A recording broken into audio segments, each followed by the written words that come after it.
Hi everyone and welcome to Game Club, and today we'll be playing Tim Fowler's Burgle Bros, the game where you have to break into a office building and steal as much as you can from a safe while avoiding security guards, security devices and all manner of scary stuff. Join us as we play and review.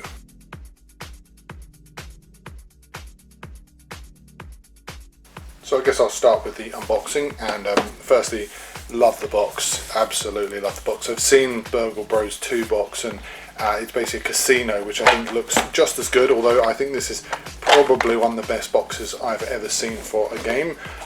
Certainly something, if you're a game fan, it's quite sort of a fetish sort of item.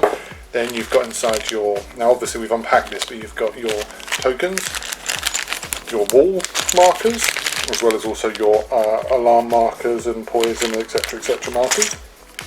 You've got your booklet, which it's quite detailed, and it's what I like about it is the fact is it gives you expert variations, and it also gives you a very good detailing of the solo variation as well as also an outline strategy tips as well. There's the booklet as well, the outside, and I like the fact that it looks like an envelope. You've got your tiles here, which we'll discuss as we play. You've got your stickers for your burglars, which I haven't used, and then you've got your little, basically these are cards for special abilities as well as also characters, and then you've got your security guards. Then you've got your security guard pieces and your character pieces, and I'll just, so I can put those back and just get those out as well, and then you've got your dice as well. Brilliant. So join us now as we will play and then review Burgle Bros. So I'm going to go through the game. I'm basically going to just set up a single floor and then walk you through how it's played. But what I want to just highlight to you as well is that what I've done here is I've split up the box into the floor and then the floor cards, and this for security cards. So what you'll get is, I'll just quickly show you, so make sure this is floor 1. Yep, so there's your security card, and then these are the cards that go for floor 1. You've got also your, and I won't be doing the character cards or anything like that because there are better walkthroughs of how to play the game, including obviously these are the goods that you can get as well, which the cards look like that, and so they're basically the stuff, the loot as such. And then you've got your character cards as well, and then you've got your outline of your player turn here. I won't fully go through that because what I want to do is I just want to set up and show you kind of how it will look. The thing is that what I do find is people will, or at least people I've seen, will play versions of or a scenario that they are used to or that they've used before. But what I'm going to do here is I'm going to simply set it up according to the booklet here. Now I'm going to do one floor, so I'll do the first floor, which will look something, let me just quickly flick through this. So this is the beginner's guide, the office job, and I'm going to do one floor of that because obviously the space is not big enough to do more than that, but it's just to show you the outline of how it works. And what you do is effectively you just shuffle the cards to start with, and then you'll put a 4x4 grid to put those, so they're like that, so 1, 2, 3, 4, and then I usually go down 3, 4. Now there's sort of quite a few things to talk about here, but specifically I will say one major thing to anyone is that you're going to find that people will set this up differently, and some people will be slightly pernickety about the way it should be set up. Personally, I think that that's a personal choice, and so you're more than welcome to have that choice. But I think that games are often about fun, and I loathe sometimes people who take games too seriously, because I do believe that the problem they have is that they've got that control issue, that classic issue of control, often because of certain factors. Sometimes it's not their fault, sometimes it's biological or biochemical or genetic, but other times it's just because people are like that because that's the way they are, you know. Anyway, right, so then we take our one security guard, and I'll place him here as well. Probably say security person, although I'm not totally convinced by that. Right, so anyway, so basically what we've got here is we've got it set out and we have our characters. Now I'm just going to randomly choose 2 characters, but obviously you will find people will flick through and see which character suits them best and what facets that person has. So there's 1, take two. So there's two characters we're going to have there just to illustrate what I'm doing. I'll put those, they're going to start here, but you can generally start anywhere on the perimeter. And you can take your cards. So one is the juicer, and obviously it says what, so basically this is the easier version, and this is the expert harder version. So I'm going to stick with the easier version just there, and then we'll get the little guy as well, which is the acrobat. And he once again is like that. He's not in his advanced skill set at the moment. Right, okay, so put those there just for the time being. And as you can see now, it's set up to look exactly like this square here, as you've got here. Now what will happen is you will have to take out certain items as well. You will have, and I normally suggest split it up as much as possible. You've got your sneak, and then you've got your token for your codes as well. So you can throw each of those out, just got them. Now it generally says that you should have just showing you. So you've got the expert game, but we won't be doing the expert game. We'll be doing the bog standard one. So what you should do is you should use these tokens here, to mark. I'll show it to you. It's probably easier I explain to you. But what you've got is you effectively to start the game, you need to give each player 3 of this stealth only, and then it says choose any tile on the first floor for your team to enter the building, flip over that tile and place a downstairs token on it to mark it as the entrance. So effectively that's the way to get out if you play like some characters who will play all the way through. Now the downstairs token is this one here, and I will put that in once I've done. So I'm going to flip this over, and it's the service duct. And as you can see, this is, I'll just zoom that in a bit for you so you can see. Just move, there we go. So you can just about read that. It says, may move to other duct. So there's another duct on here, which there no doubt will be. You can then effectively move there.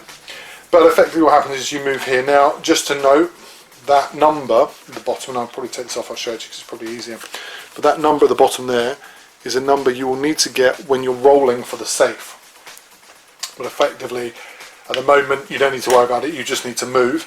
Now you've got your security guard. So what happens is, so in the turn itself, you basically can take actions. Now I do have my action card, which is this, a player turn. So, action. May use up to 4 of these. You can move, peek, hack a computer, add a die to a safe, or roll the die on the safe.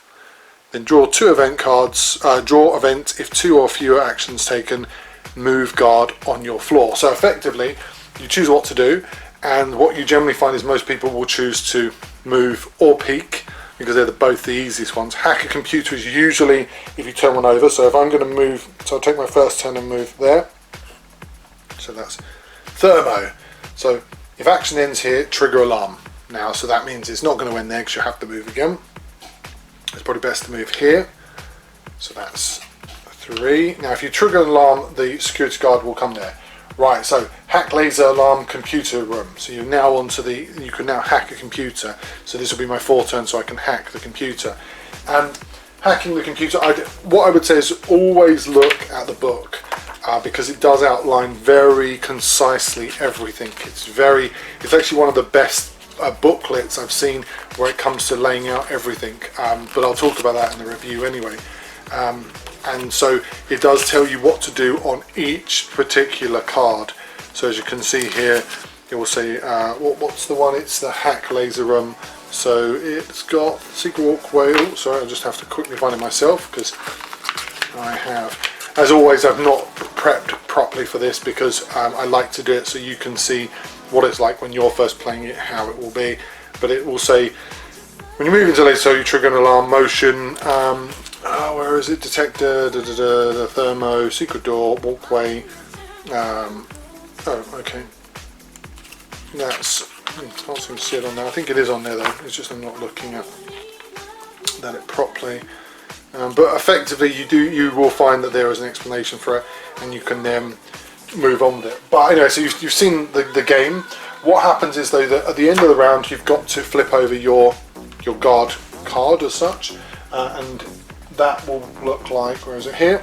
So shuffle these, and then you take the first card and you just go D2. So obviously D2 will be here, so your guard starts there. At the end of the next turn, you will then flip over another card and B4, and the guard will effectively walk the quickest way there and the most unobstructed way there. If you happen to be there, then you will have to use a stealth effectively, and that adds another layer of the game, but I'll go into in just a second. The other thing just to remember as well is that when you get to the safe, obviously you will need to shuffle and take however many of these you're instructed to do so.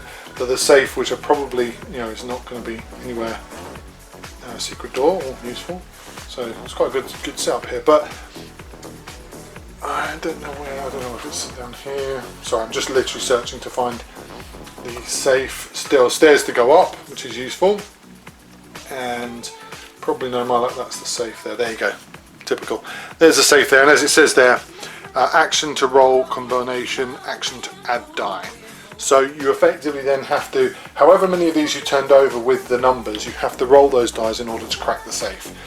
That can be both very easy if you uncover it very early, or completely a nightmare if it takes you forever, which some players it does do. And to be honest with you, the solo variant can really sort of become demanding in that respect. Anyway, and what I'll do is will go over the review in just a second, and thank you for watching this. There's a whole load of things to really like about this game.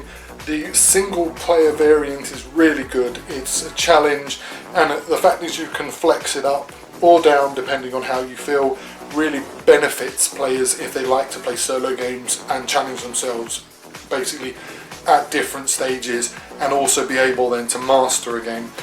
It's one of those games which I think is more than just style over substance. I think there's a lot involved in this. I think there's a real stylish quality to it, but also there is substance to the game. I think it's got a real panache, if I'm perfectly honest with you, and I think Tim Flowers deserves a lot of credit for creating a game that has a real richness of diversity in play. The booklet is absolutely stunning, but it is a work in itself, so you probably will need to take an hour to read through it, and I would recommend probably playing it first and just following the steps and then referring back to it every so often, especially if you're playing expert version or if you're playing versions which are sort of derivations of that. My only reservation about the game is that it can be sometimes slightly sporadic in the way that you achieve things. So you can get a safe straight off, you can take forever to find a safe, but that really plays into the fact that the game is a different experience almost every time. The chief issue I have with multiplayer is that you will find that with multiplayer the game can sometimes become slightly bogged down once you get to the second or third floor if you're playing in more of an advanced role, because effectively you have so much different aspects to it that what generally happens is it will take, a round will take, whereas it usually takes 5 minutes when you're playing it normally, with a group of people it can take 25-30 minutes, and that's true. It can really take its time, and the worst part is you fill that time as well, which is never good for a game. However, I generally think this is probably one of the best games around for solo players, so if you are looking for a good solo game, this is the one for you. I may consider doing a solo game just to show you that, because I really like it, so probably we'll think about that shortly. The only other thing I will add as well is that the stickers, the items themselves, I generally don't like putting the stickers onto the items, on the little sort of character pieces, because I just feel like it ruins the piece. Plus also the stickers are so beautiful, the artwork is so good, it really does deserve to be kept. Yeah, that's everything from me, and I just want to say brilliant work from Tim Flowers and Burgle Bros. Great game, well worth getting if you like solo, also good if you like group games, but probably less than 3 people, so 3 to 4 people max, no more than that. So that was Burgle Bros. I'm Simon Kennedy, and this is Game Club, and thank you for watching.